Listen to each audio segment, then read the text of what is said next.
इस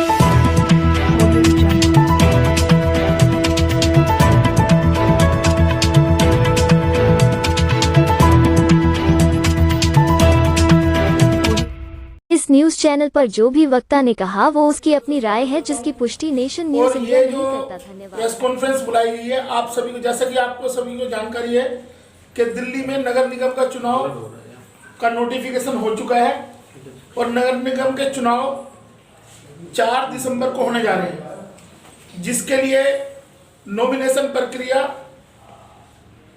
अभी सोमवार से शुरू हो चुकी है और ये 14 नवंबर तक चलेगी। आपके सामने 2-3 बिंदुओं पे मैं बात करना चाहता हूं। पहली बात तो ये कि लोकतंत्र जो है वो जनता का पर्व होता है, जनता उसमें भागीदारी ले लोकतंत्र में। तो सबसे पहली बात हमारी ये है कि इलेक्शन कमीशन ने जो ये प्रोग्राम दिया है, नॉमिनेशन का जो पीरियड दिया है 7 दिन का, मंडे से लेकर मंडे तक का, हम इस पे हमारी पार्टी पहले भी, हमने कल भी इस बारे में बात रखी थी अपनी। हमारी पार्टी को इस पे बहुत बड़ा ऐतराज है। ये कार्यक्रम सिर्फ अमीर लोगों के लिए, ये जो कार्यक्रम दिया गया है नॉमिनेशन का, ये अमीर लोगों के रास्ते खोलता है राजनीति में हिस्सेदारी लेने के लिए और गरीब लोगों को लोकतंत्र से महरूम करने का कार्यक्रम है। क्योंकि इस 7 दिन के प्रोग्राम में 3 छुट्टियां हैं, 3 छुट्टियों की वजह से नॉमिनेशन कम हो पाएंगे और जो गरीब लोग हैं जो अपने नॉमिनेशन की व्यवस्था करना चाहते हैं, इसके साथ साथ जितने भी वोटर सेंटर हैं दिल्ली के, या तो बड़ी राजनीतिक पार्टियों के जो अधिकारी इनके अंदर काम कर रहे हैं, दिल्ली सरकार के अधिकारी जो आम आदमी पार्टी के अंदर काम कर रहे हैं, उनके अंतर्गत काम करते हैं, वो सारे उनको निर्देश दिया गया है कि गरीब लोग आए तो उनको वोटर सर्टिफिकेट इशू ना किया जाए। ये एक गंभीर मुद्दा है और इसके लिए हम ये आवाज उठाना चाहते थे, इसके लिए हमने बात रखी। हमने कल भी बोला, इलेक्शन कमीशन से रिक्वेस्ट भी की कि ये जो छुट्टी के दिन डिक्लेयर किए गए हैं, आज का सैटरडे का और 12 और 13 तारीख, इसको वर्किंग डे डिक्लेयर किया जाए, ताकि लोग आसानी से, जो गरीब लोग हैं जो चुनाव में भागीदारी लेना चाहते हैं, लड़ना चाहते हैं कैंडिडेट के तौर पर, उम्मीदवार के तौर पर, वो लोग इसमें हिस्सेदारी कर सकें। ये हमारा एक बड़ा मुद्दा है और ये जनता के लिए है। ये क्यों है ऐसा? इस मुद्दे में सबसे बड़ी बात यह है कि जो गरीब लोग हैं, जो पिछले लगभग 2 साल से लगातार ये सो कॉल्ड बड़ी पार्टियों के लिए पोस्टर और होर्डिंग लगा रहे हैं, उन लोगों को राजनीति से महरूम करने के लिए एक षड्यंत्र है जिसमें इलेक्शन कमीशन भी शामिल है। दिल्ली का चुनाव आयोग आम आदमी पार्टी और भारतीय जनता पार्टी के कंट्रोल में काम कर रहा है, गरीब लोगों को चुनाव में भागीदारी नहीं चाहता।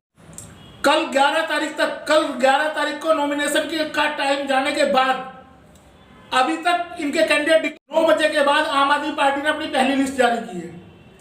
यह दिखाता है कि जो गरीब लोग राजनीति में हिस्सेदारी चाहते हैं, उन लोगों को राजनीति से अलग थलग करना, वो विद्रोह ना करें, इसलिए ऐसा टाइम चुना गया ताकि वो पर्चे ही ना भर सके। तो इसमें चुनाव आयोग की साठगांठ है, साफ साफ दिखाई देती है और हम पुरजोर तरीके से इस चीज को, इस आवाज को उठाएं इलेक्शन कमीशन के सामने, सरकार के सामने, कि अगर भविष्य में कभी दोबारा ऐसा चुनाव कार्यक्रम आता है तो उसका विरोध किया जाए और चुनाव आयोग जनता से राय लेकर कार्यक्रम तय करे। जिस तरीके से चुनाव आयोग परिसीमन की बात करता है, परिसीमन में जनता से राय लेता है, तो चुनाव का कार्यक्रम भी जनता से राय मशवरा करके तय करना चाहिए। ये गरीब लोगों को, जो धन्ना सेठ लोग हैं, वो नहीं चाहते हैं कि गरीब लोग चुनाव में हिस्सेदारी लें। पहला मुद्दा हमारा ये है। दूसरा इशू, कल आम आदमी पार्टी जो दिल्ली में सरकार चला रही है और पंजाब में भी सरकार चला रही है, कल आम आदमी पार्टी के मुखिया अरविंद केजरीवाल द्वारा एक प्रेस कॉन्फ्रेंस की गई है और उसमें दिल्ली की जनता को गुमराह करने के लिए 10 गारंटी की बात की गई है। मैं आप लोगों का ध्यान, आपकी अपनी पार्टी पीपल्स, 2017 में जिस दिन से पार्टी बनी है उसी दिन से हम लोग लगातार ये आवाज उठा रहे हैं कि दिल्ली का मुख्यमंत्री झूठा और बहरूपिया है, ये लोगों को गुमराह कर रहा है। मैं आपके सामने कुछ डेट्स बताना चाहता हूं। कि जो गारंटी दी गई है उनमें कहा है कि हम सैलरी टाइम पे देंगे, जो सफाई कर्मचारी हैं या जो निगम के कर्मचारी हैं उनकी सैलरी टाइम पे देंगे। आपके सामने मैं कुछ डेट्स बताना चाहूंगा जिसमें आम आदमी की दिल्ली की जो सरकार है, जिसके मुखिया केजरीवाल हैं और मुख्यमंत्री होते हुए उन्होंने सफाई कर्मचारियों की सैलरी पिछले 8 साल में लगभग 15 बार उनकी सैलरी रोकी गई और उनको 6-6 महीने के लिए उनको एक एक टुकड़े के लिए मोहताज किया गया। आम आदमी पार्टी के मुखिया ने, दिल्ली सरकार ने एमसीडी को जो सैलरी रिलीज होती थी कर्मचारियों की, उसको कई बार रोक दिया गया, जिसकी वजह से लगभग 15 बार दिल्ली नगर निगम में सफाई कर्मचारियों की हड़ताल हुई है। आपके सामने ये मुद्दा है और आज अरविंद केजरीवाल जी गारंटी दे रहे हैं कि मैं अगर निगम में हमारी सरकार आएगी तो हम सभी को सैलरी टाइम पे देंगे। आपके सामने जो मैं बात रखना चाहता हूं वो ये है कि अब दिल्ली नगर निगम को यूनिफाइड जिस दिन से किया गया है, अब दिल्ली नगर निगम की सारी शक्तियां सेंट्रल गवर्नमेंट के पास चली गई हैं। अरविंद केजरीवाल जी फिर एक झूठ बोल रहे हैं, दिल्ली की जनता को गुमराह कर रहे हैं, झूठ बोल के कि अब सैलरी हम टाइम पे देंगे।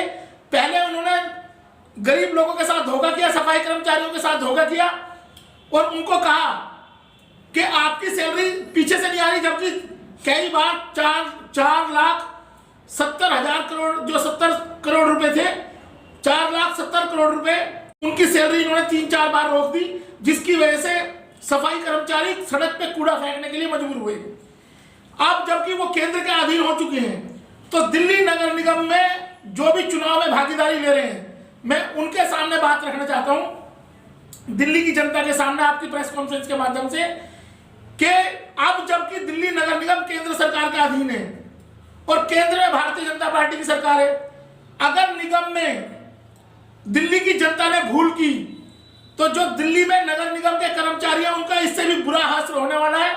ये आदमी फिर रोना रोएगा कि मुझे केंद्र से पैसा नहीं मिल रहा और अब की बार भी इसका जो दिल्ली नगर निगम है इसका बंटाधार हो जाएगा, इसके कर्मचारियों का हालत खराब होगी। दूसरा, दिल्ली में जो एक गारंटी दी गई है कूड़े के पहाड़ के बारे में, आम आदमी पार्टी बार बार कूड़े के पहाड़ की बात करती है।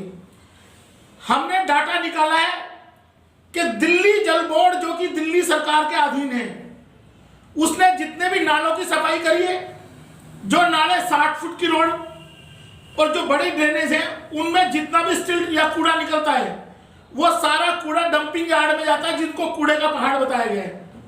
दिल्ली के मुख्यमंत्री ने कल एक और झूठ बोला है कि दिल्ली में कूड़े का पहाड़ नहीं होगा, लेकिन दिल्ली के अंदर उन्होंने कोई भी सब्स्टिट्यूट नहीं दिया है कि इस कूड़े को कहां ले जाकर फेंका जाएगा, या कोई जमीन उन्होंने एक्वायर करी या कोई ऐसा प्रोग्राम दिया, उन्होंने कोई कुछ नहीं बताया, सिर्फ दिल्ली की जनता को गुमराह करने का काम किया है। ऐसे झूठे वादों के खिलाफ आपकी अपनी पार्टी लगातार संघर्ष कर रही है और अब हमने दिल्ली में कैंपेन चलाया था कि दोनों भ्रष्टाचारी है, एक बड़ा भ्रष्टाचारी, एक छोटा भ्रष्टाचारी। एक 13,000 करोड़ के घोटाले की बात करती थी एक पार्टी और एक 26,000 करोड़ के घोटाले की बात कर रही थी। आज दिल्ली की जनता को चुनाव के दौरान आम आदमी पार्टी और भारतीय जनता पार्टी दोनों गुमराह कर रहे हैं। अब उन्होंने कूड़े पे उनकी राजनीति सिमट गई है, जो भ्रष्टाचार का मुद्दा था उसको खत्म कर दिया इन्होंने, अब सिर्फ कूड़े पे इनकी राजनीति सिमट गई है। तो आपकी अपनी पार्टी पीपल्स दिल्ली की जनता को आगाह कर रही है कि ऐसे झूठे और मक्कार और ऐसी झूठी गारंटी के बहकावे में ना आए और आप और इन दोनों भ्रष्टाचारियों को निगम से बाहर निकाल के करें और आपके अपनी पार्टी पीपल्स के कैंडिडेटों को समर्थन करें, ताकि आपकी जो गरीब जनता है, इस दिल्ली की जो गरीब जनता है, उसकी आवाज मुझे पुरजोर तरीके से आपकी अपनी पार्टी पीपल्स उठाए। धन्यवाद। मेरा एक छोटा सा सवाल, आपके कितने कैंडिडेट लड़ने जा रहे हैं? हमने 100 कैंडिडेट का टारगेट रखा है, कल शाम तक 14 तारीख को शाम तक कंफर्म होगा कितने हैं टोटल। तो आपका विरोध जो है कि क्या बीजेपी के खिलाफ रहेगा या आम आदमी पार्टी के खिलाफ रहेगा? हमारा इन दोनों के खिलाफ विरोध है, दोनों ने ही लूटा है, दोनों ने गुमराह किया है, दोनों ने ही दिल्ली के सफाई कर्मचारी, दिल्ली के कर्मचारी, जो निगम के कर्मचारी हैं उनको गुमराह किया है और दिल्ली की जनता को गुमराह किया है। कूड़ा डालने के बारे में जो ये बात अभी की जा रही है, अरविंद केजरीवाल 2013 से लगातार अपनी पार्टी को लेकर बने हुए दिल्ली में, वो बताए कि उन्होंने क्या काम किया कूड़ा हटाने के लिए। आज चुनाव के दौरान वो कूड़े के पहाड़ पे जा रहे हैं, तो कूड़े के पहाड़ पे वो पहाड़ उनका खुद का बनाया हुआ है। वो जो पहाड़ की बात कर रहे हैं उसमें अरविंद केजरीवाल भी शामिल है उस कूड़े के पहाड़ में। रामवीर चौहान जी, आपने भी कहा कि एमसीडी जो सैलरी की बात की गई कि जो दिल्ली सरकार है वो झूठ बोल रही, क्या आप कहीं ना कहीं बीजेपी का समर्थन कर रहे हो उसके साथ? हम बीजेपी का समर्थन नहीं कर रहे, हम ये कह रहे हैं दोनों ने मिलकर दिल्ली के जो मेन मुद्दे हैं उनको जनता का उनसे ध्यान हटाने के लिए कूड़े की एक बनावटी मुद्दा पैदा किया गया है। जैसे अभी आपने ये भी कहा कि एमसीडी अब केंद्र सरकार के अंडर चली गई है। हाँ। तो फिर अगर किसी और पार्टी की एमसीडी में सरकार बनती है या आपकी आती है, आपकी अपनी पार्टी की सरकार आती है, क्या उनको कंटिन्यू नहीं? हमारे पास प्रावधान ये है कि केंद्र सरकार से डायरेक्ट फंडिंग की बात, उसमें जो एक्ट आया है नया 2022 में जो एक्ट आया है जिसके तहत एमसीडी डायरेक्ट केंद्र सरकार के अधीन होगी है, तो हम अपने रिसोर्सेज पैदा करेंगे और रिसोर्सेज पैदा करके सैलरी का इश्यू कभी बढ़ने नहीं देगा, इन लोगों को परमानेंट करेंगे हम लोग। क्या रामवीर जी जो परिसीमन हुआ है क्या वो ठीक हुआ है? परिसीमन का मैटर हाई कोर्ट में सब जुड़ी से, हाई कोर्ट में इसका सही और गलत का निर्णय हाई कोर्ट लेगा।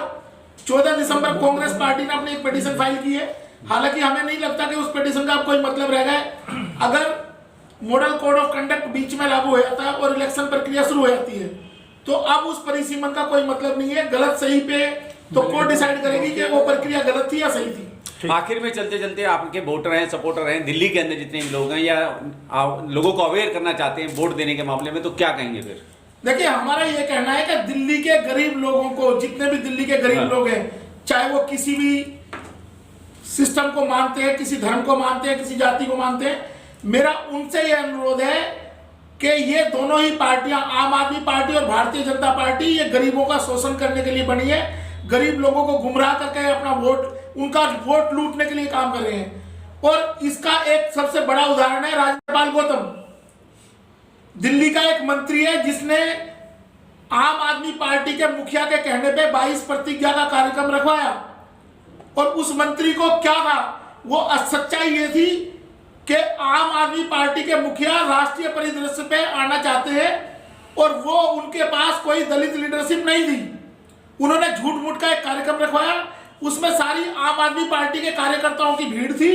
उस भीड़ को दिखाकर बताया गया कि 10,000 लोगों ने शपथ लिया बौद्ध धर्म की, 22 प्रतिज्ञा ली है। लेकिन सच्चाई यह थी कि राजेंद्र पाल गौतम को राष्ट्रीय नेता बनाने के लिए और दलित समाज को गुमराह करने के लिए वो कार्यक्रम रखवाया गया था, ताकि दलित समाज सारा राजेंद्र पाल के प्रति सिंपैथी दिखाए और वो आने वाले लोकसभा के चुनाव में उसके पीछे हो जाए।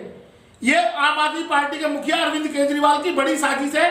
इससे ये उस समाज को गुमराह करने की साजिश है। इसलिए मैं बार बार कहता हूं कि दलित समाज के लोगों को गुमराह नहीं होना है। और हमने एक प्रोजेक्ट दिया, हमारी पार्टी कास्ट एबोलिशन एक्ट पे काम कर रही है। पूरे देश में 11 राज्यों में हमने राज्यपालों को ज्ञापन सौंप दिए। 11 राज्यों के राज्यपालों को हमने ज्ञापन सौंपा है कि वहां के मुख्यमंत्रियों को आदेश दिया जाए कि आने वाले विधानसभा के सत्र में वो कास्ट एबोलिशन एक्ट पेश करें विधानसभा में। और हम राष्ट्रपति से जल्दी ही मिलने वाले हैं इस मुद्दे पे।